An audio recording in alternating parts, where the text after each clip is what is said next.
વડોદરામાં પારુલ યુનિવર્સિટીના 4 વિદેશી વિદ્યાર્થીઓને માર મરાયો હોવાનો વિડીયો સામે આવ્યો છે।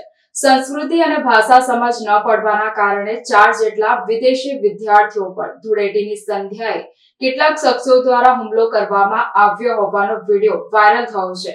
સ્થાનિક લોકો દ્વારા વિદેશી વિદ્યાર્થીને લાકડી, દંડે, બેટ, પથ્થર અને લાતોથી માર મારતા ગંભીર સ્થિતિમાં હોસ્પિટલ સારવાર અર્થે ખસેડવામાં આવ્યા છે।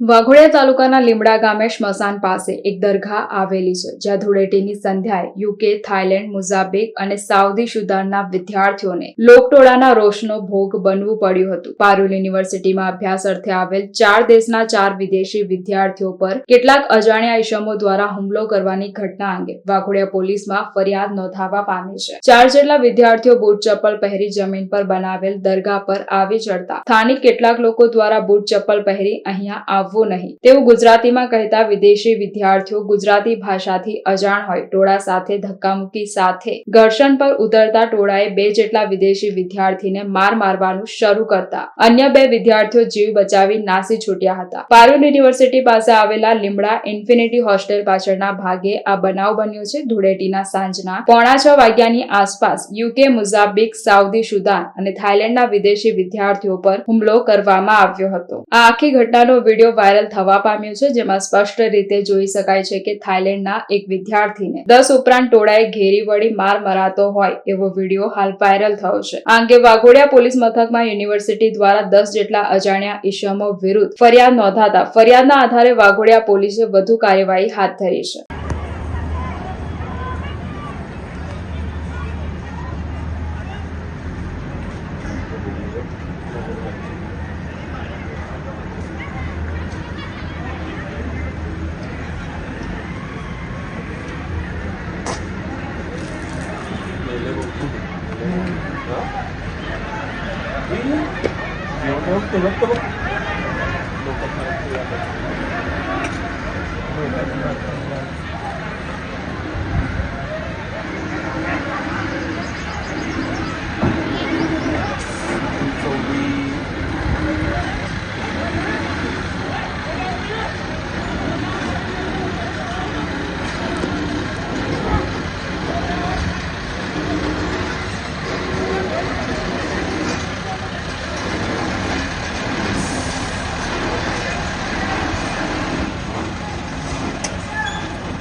इकडे